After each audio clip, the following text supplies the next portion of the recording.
What's going on, guys? It's the Movie Idiot here, and this is a special show tonight. This is a special Wonder Woman 1984 open spoiler discussion, and you are warned, this is an open spoiler discussion. We're going to be talking all things Wonder Woman 1984 openly in an open talk format here on, of course, YouTube. Live on YouTube, on Facebook Live, and of course streaming on Twitch Live as well.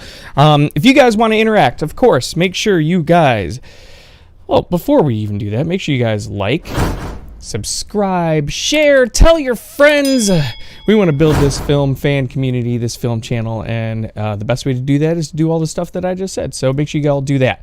Also, smash the like button on the videos as well, and again, make sure you guys comment below. What did you guys think of Wonder Woman 84? I'll be taking your guys' live comments as we go along, so please comment below. And also, the best way to comment, because obviously you can comment on the live streams, which is great, and I definitely love that. But the best way to comment is the tip link, streamlabs.com/movieidiot, because when you comment via the tip link, you're supporting the channel, and that is awesome as well. So, all right. Wonder Woman 1984 open spoiler discussion. We are going to get into all of this, guys. And I got to tell you guys, I've made it no secret. I hated this movie. I hated it. I'm just going to come right out and say it. I hated this movie. I was very excited to see this movie. Wonder Woman, the first one, I thought was great. Well, I mean, I'll stop at great, but it was one of the best DC EU movies that there is. Patty Jenkins did such a great job with the first one that I was very excited for this movie. And I have been very disappointed so far with Wonder Woman 84. Just very disappointed. I came in, and maybe the expectations were a thing, but I hated it so much. I couldn't even rewatch it. I was going to rewatch it for this. I couldn't do it. I went to rewatch it. I'm like, I can't even watch this trash. I couldn't do it. So bear with me here. We're going to be, I'm not going to go through a plot by plot synopsis. I decided to do it kind of a little bit different. So I'm going to talk about the things that I did like, because there are a couple of things that I did like about the movie. And then I'm going to go through kind of what I didn't like and go through the characters and each main character of the movie and kind of explain it from there. And of course, taking your guys' live comments as well. So please start the comments, pour them in, man. I want to hear what you guys thought of Wonder Woman 84. Hit me up again in the live comments and or again through the tip link. And I'm going to get started. So let me start with what I liked. Okay. There are definitely more than a few scenes in this movie that are visually amazing. I loved the jet scene where they're flying through the clouds. Just visually stunning. The car chase scene I thought was visually stunning. Really, really cool the way they did that. Very awesome scene. Let's see, what else did I like about this movie? It's hard, because I didn't like much, I gotta be honest. The interaction, of course, between Chris Pine and Gal Gadot is great. Anytime they're on the screen together, it works. So I liked that. That's about it. That's really about it. I can't think of much more that I liked about this movie, to be honest. So those three things, definitely very visually stunning in points. And again, the interaction between Gal Gadot and Chris Pine was great. But other than that, guys, I gotta be honest, this movie just didn't work for me. I couldn't. I don't get, like, frustrated, right? There are a lot of people out there who, you know, fanboy out, fangirl out, and they're like, this movie sucks. And this is, like, what I'm doing right now is not typical for me. I'm really easy to please typically for movies, especially superhero movies. Is it fun? Is there action? Yay! But this one, man, I've had so much trouble with it. And I'm going to get into all of it as to why. So, all right. I've told you guys what I liked. And again, guys, make sure you smash the like button and comment. Give me some comments, man. I want to hear your guys' thoughts on what you guys thought of Wonder Woman 84. Please comment in the streams below. I want to hear from you. So, all right. things I didn't like. And I'm not going to get into the character stuff because I'm going to go through each character individually. But overall in the movie, things I didn't like. This just didn't seem to be a well thought out plan in this movie. It was just kind of like, let's do this. Why should we do that? Because. And that's a common theme in this movie. Just because. Yeah, let's just because. We don't have to explain why this is a thing. I had mentioned the jet scene that I liked. There's also things about the jet scene that I cannot fucking stand. One of them being, why at a Smithsonian museum would there be a fueled up fighter jet with bombs on it, by the way? Because that's one of the things that a lot of people brought up this point, but nobody mentions that it's fully armed. There are bombs on the side of this fighter jet at a museum where there's a tarmac right next to it. And I've also heard that was shot at it was like a DC museum, and that tarmac was built in 2004. So it didn't even exist in 1984, mind you. But I digress. Shit like that. Some things you have to suspend disbelief, right? And like typically I try to suspend disbelief with superhero movies, except for there's a fully fueled jet. Fine, whatever. I'll even give you that. But they get up in this fully fueled jet, and I know what they were trying to do. They wanted to have the invisible jet in Wonder Woman. The invisible jet is a big part of Wonder Woman lore, right? I mean, it's a big part of what Wonder Woman has been. It's a big part of the comics. Okay, I get it. But they didn't have the invisible jet. They made Wonder Woman into a fucking wizard. I actually literally heard somebody say they made Wonder Woman into Gandalf the Sexy. Like, they made her into a wizard. They gave her a power that she doesn't have. Wonder Woman doesn't have the power to make things invisible, okay? And yet, well, we need the invisible jet. I know, let's give her a special power. No, it doesn't work. And it pissed me off because she doesn't have that power. So that was one thing. Again, just making shit up on the fly as they go. The other, and it infuriated me. It just infuriated me. Flying. Wonder Woman learns how to fly in this movie. So there's a problem with that. This movie is based in 1984. Well, Wonder Woman appeared in Batman v Superman, and Wonder Woman appeared in Justice League, and she couldn't fly in either one of those movies. So why in the ever-loving hell can she learn to fly in this one? Did she forget later? And I get that they're kind of playing fast and loose, and it's DCEU, but it's multiverse. But I'm sorry, if you're gonna reboot it. You can't just be like, oh yeah, well, she can fly and she just doesn't fly later. No, I'm sorry. If she was fighting in Justice League, they're fighting what's his name? Darkseid's minion. I can't think of damn it. Anyway, they're fighting the bad guy in Justice League, right? And dude, I would think that would be a good time for Wonder Woman to fly, right? Like you want to do that. And did she forget? Like, cool. It was a very empowering scene. And I get what they were doing, but you can't do that. You can't ask me to believe that when I've seen movies based in the future where she can't do it. And the thing is all right, with movies, especially superhero movies, but most movies, there's a formula, okay? You have what you call the ask. The ask is what you want the audience to believe. You're asking them to believe a certain thing, right? So that's the ask. And then you have the setup. So then you're setting that up, what you want them to believe. And then you have the payoff, which is the third part. Well, if your ask is, okay, Wonder Woman's going to fly. Okay. And then you have your setup. Well, the setup for Wonder Woman flying was because she had to let Steve go because of the wishes, and we'll get to the wishing part.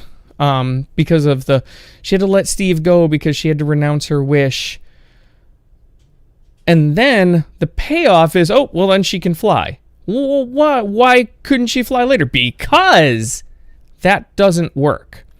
And especially since you set her up in other movies previously. You can't have an ask and a setup and a payoff that it just... Again, continuity issues with... It just doesn't make sense. And their answer through this whole movie is just because. I mean, it sucks. And I know I keep using the because thing, and anybody who has ever seen the movie pitches on Screen Rant knows exactly what I'm talking about because they're hilarious. But that's the point. Is like these are plot problems with the story in the movie that don't make sense.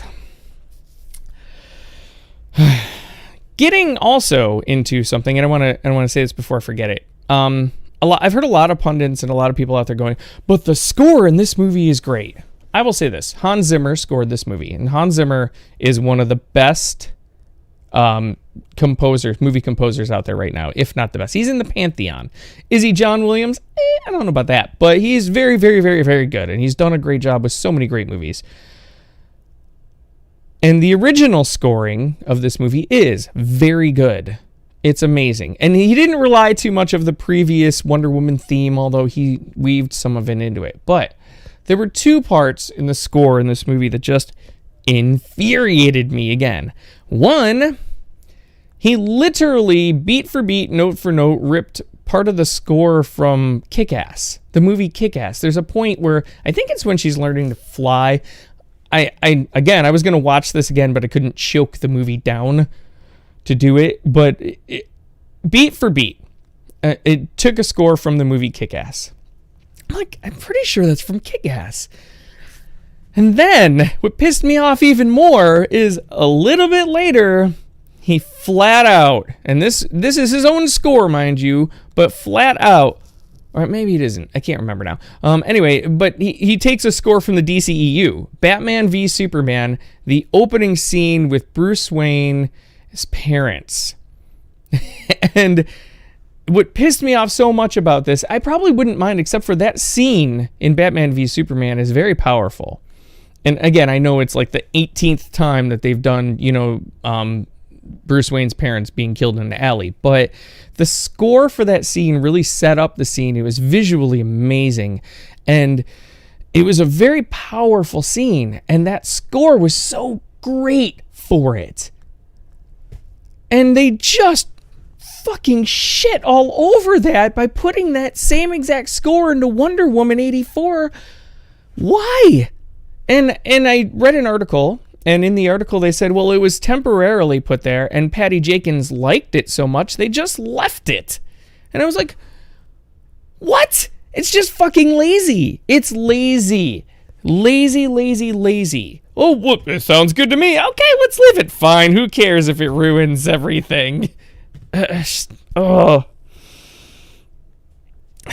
And I'm trying not to be that film critic pundit guy, right? And again, this pains me. Like I said it in my movie review. This pains me to say all this. I really wanted to like this movie. I really, really, really, really did. I swear, guys. And I know I've put in, my titles. This is trash. It's trash. And it is trash. It's a trash movie. I'm sorry. It just is. But I've really struggled with this. So that was another thing. The score was troublesome. Another thing I didn't like, and this won't make me popular, I know this, and it's okay. All right. A lot of people have issues in movies where directors and whatnot, they have agendas, or they're trying to be woke.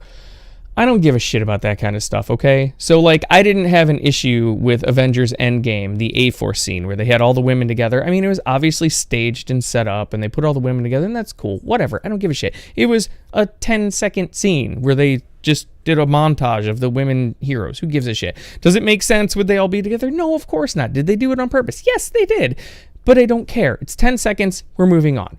Totally cool. And it was visually a cool scene. So, I didn't care about that, I don't care about those things. That stuff doesn't bother me.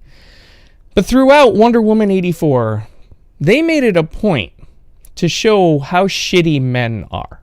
Over and over and over again. Now, I don't know if this was, because this movie very much, and I'll get to this too, this movie very much is an homage to 1980s film. It's very put together like a 1980s style film or a 1980s style TV show. So they didn't just base the film in 1984. They made the film as if it was made in 1984. So every man that Diana walks by is like, hey, baby, throughout like the first half of the movie. And then when Kristen Wiig's character, she starts to get all sexy, and I'll get into that. And they're doing the same thing to her. Hey, baby, ooh. And they kept doing this over and over and over again. And the only man in the entire movie, well, actually two, but basically one, the only man in the entire movie who wasn't a total pig was Chris Pine's character, was Steve Trevor. He's the only one. And I don't care about that. Like, fine, except for it got to the point where it was distracting. It wasn't just a part of the story. It was distracting from the story. And that was my issue with it. I get it. Men are pigs. Okay, fine.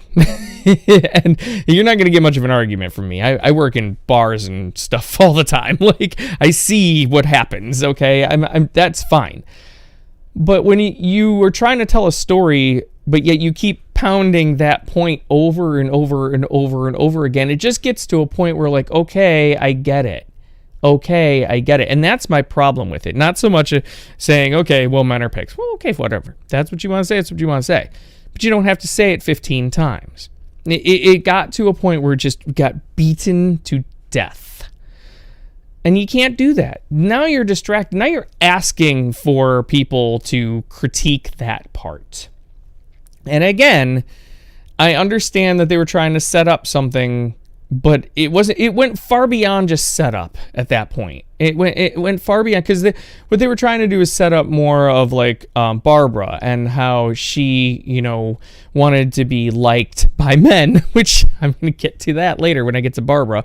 But it was maddening how shitty they made the male gender look. And again, like, normally I don't care about this stuff. If you do it like once or twice, that's cool, but it was just over and over and over and over again. And that, I just had a problem with it. And again, it's not my male ego. I don't give a shit about that stuff normally, but it was so distracting. That's the problem. It was so distracting. It got to the point, and there's a scene where Barbara has kind of a redemption arc because she was harassed by a guy, and then later when she gets powers, she runs into this guy again, she kicks his ass all up and down the street, and that would have been fine, except for I had already seen how shitty men were 15 times before that. So it took away from that scene what would have been a decent, okay, revenge, fuck yeah. Instead, I was like, yeah, I get it, men suck. Like that's what happened, and that was the problem with it. Not that they're portraying men that way so much a couple of times, but that they kept doing it so much that when they got to that scene, I wasn't happy for Barbara to get her revenge. I was like, dude, I fucking get it. Like, that's where I was at. So that was my problem with that. Oh, man. Where else? Okay, other plot issues. And maybe I should just start getting into the character stuff. So let's get into characters. Hold on a second. Sorry, guys. I got to fix something real quick here because I wanted to pull up some stuff for you. No, that's not it. Okay, maybe this one. There we go. Okay. There. Okay, so Steve Trevor, played by Chris Pine. Awesome. He's back. And they wanted to bring him back, and that's good because he was a great character and he's a great actor. Cool. Very cool. Plot problems, ladies and gentlemen, plot problems. How do we bring Steve Trevor back? Well, the whole thing with this is the whole part of this movie is the wishing stone. The wishing stone is the biggest plot point in this whole movie, right? Well, they used the fact that they want it. I mean, I literally can see them sitting here going, okay, guys, how do we want to make this movie? Well, we definitely want to bring Steve Trevor back. Why don't we have a wishing stone? And then they based their whole movie off of that. instead of setting up a whole movie and figuring out a way to use Steve Trevor to push the plot along, they literally made up the plot to what's the word I'm looking for? To make it okay to bring Steve Trevor back. So, the wishing stone. They run across this wishing stone, and Diana makes a wish in her head, mind you. She's the only one who makes a wish in her head, by the way. Everybody else's wishes, they have to say out loud. But Diana, she can think it. And Steve Trevor comes back, except for he doesn't materialize and come back. He invades, basically, another dude's body. He kicks out another dude. This dude, in fact. And if you recognize this guy, you watch a lot of Hallmark movies. Now, why do I know that? My girlfriend loves Hallmark movies. So when I saw this guy, I'm like, I've seen him before. Where have I seen him before? Yes, if you watch Hallmark Christmas movies or Hallmark movies, you've seen Hallmark actor number one here. I don't know his name, but I had to pull him up because I thought it was really funny. It was bothering me. It took me like a whole day to figure out where I've seen the guy before. But anyway, so in order to bring Chris Pine back, they resurrect, or they invade that guy's body, right?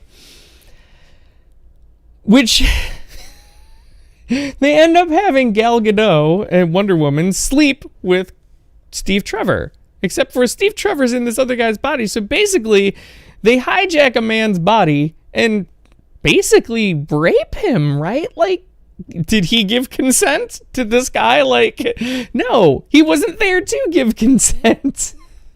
That's a problem. That's a plot problem that nobody figured out. So there's that. And then it's like, okay, fine, whatever, that's part of the wish. That's how they had to make it work. I'll suspend enough disbelief on that. That's how they had to make it work, right? Except for throughout the whole movie, this wishing stone is making walls. Like, one guy wishes to have his land back, you know, his ancient land back. So it erects a giant 1,000-foot long, miles long wall out of nothing. The president of the United States wishes to have more nuclear weapons. Those manifest out of nothing, but it's too much to ask to bring Steve Trevor back from the dead. So we're going to have him possess another man. Plot problems, inconsistencies, and that's what it boils down to. And oh my God. And this all comes to the director. And when I get to Patty Jenkins, I'm going to point out a lot more issues. But anyway, so Steve comes back. Diana wishes him back. He possesses another man, which is just crazy, but whatever. Fine. Suspending disbelief. And so he possesses another man. Now, granted, they were doing role reversal with this movie. So obviously in the first Wonder Woman, you know, she was the fish out of water. In this one, he is. Okay, cool. Totally understandable. I get it. Awesome. But, well, not but. I liked, he did well. He did well with that. Chris Pine did well in his acting. He wasn't given a whole lot, but what he did, he crushed. And again, the chemistry between him and Gal Gadot was really good. It's part of the very few things in this movie that did work, was that. So, kudos to him. He is the bright spot, in my opinion, in this movie. He isn't even in it that much, but he is the bright spot. But there, again, here are other things. So I'd mentioned the jet scene, right? And this is the problem with this whole movie. So they go to the Smithsonian because they have to fly to Egypt because the bad guy's in Egypt, right? So they go there, and the jet's fully fueled and ready to roll. Plus, this is a World War I pilot. They flew crop dusters, basically, like the dual wing, single prop crop dusters, not modern day jets, fighter jets. And he gets up in a 1980s vintage Top Gun-esque modern day fighter jet and immediately within a minute is able to figure out how to fly this thing. What? I don't care how great of a World War I pilot this guy is. There is no fucking way he would have been able to figure out how to fly a modern day fighter jet in 2 minutes on his own with no help. Again, the ask, the setup, the payoff. And they did not do a good enough job of making me believe this movie. And it's so many things like that. And that alone, if that was the only problem in the movie, I wouldn't have had a problem. I would have been like, okay, whatever, fine. But because there are so many of those asks throughout this entire movie, it makes the entire movie a problem. The whole movie is like, what the fuck are you smoking? Like, that's how it felt. And I'm sorry, it was too much to ask. You were asking me to believe that Steve Trevor couldn't be manifested out of nothing when you can manifest nuclear weapons and walls out of nothing. You're asking me to believe that it's okay that Steve Trevor basically possessed a body and Wonder Woman got to rape him. You are asking me to believe that Steve Trevor can climb up in a fighter jet that was already fueled at a museum when he was a World War I pilot and can fly it. You are asking me to believe that Wonder Woman somehow has these magical invisibility powers that she's never had before. You are asking me to believe that Wonder Woman forgot how to fly by the time she got to Batman v Superman and Justice League. And again, ask. Well, I'm sorry, too many asks. Too many unbelievable asks. In movies, superhero movies, you have to suspend some disbelief when you watch them. But you don't have to suspend that much disbelief. This entire movie is like, check out our magic. That's what it is. This might as well be called Harry Potter and the Wizarding World of Wonder Woman, because all the asks don't. It's too much. There's too much. They're not giving good enough reasons. Well, wait a minute. Why? Because. Why is there a fighter jet fueled? Because. Why can Wonder Woman not fly later, but she can fly now? Because. Why does Wonder Woman have these special powers? Oh, her dad can do it. Okay, but why? Because it's stupid. It's stupid. I'm sorry. And look, and again, if this movie worked for you, great. And if you enjoyed it, great. Awesome. And there are fun parts to the movie. There are. And I get what they were trying to do with the 80s style campiness. It didn't work for... The campiness is the other thing that didn't work for me. Oh my God. The campiness. This movie felt like Batman Forever. In so many ways. Not just like the campiness, but the plot points too. Because Barbara's plot point, Cheetah's plot point, is almost note for note the Riddler's plot point in Batman Forever. It was almost like Jim Carrey's character. They literally just transfer. Okay, it's like they combined Catwoman from Batman Returns to Jim Carrey's Batman Forever. It just, again, all the asks, so many asks in this movie that just, they don't pay off. They don't pay off. I keep getting sidetracked. I'm sorry, guys. ADD, right? Okay, so... Anyway, Chris Pine's character is one of the bright spots in my opinion, even though the whole existence of his character created the plot and didn't make sense, but still, he did a great job. So I'm going to give him his props because he did. With that being said, we'll move on to the next character I want to talk about. And that is Cheetah, or Barbara. So again, I just started talking about this. Barbara's whole character arc is she's the nerdy, they call it mousy character, where, you know, she's just socially awkward, right? The beginning of the movie, you know, you meet her and she's, you know, just, she can't walk in heels and she's spilling her papers all over the place, which, oh my God, that scene pissed me off too. So when you first are introduced to Barbara, she's carrying a briefcase. She drops the briefcase. These papers fly everywhere. These guys, of course, the men, walk by and they won't help her.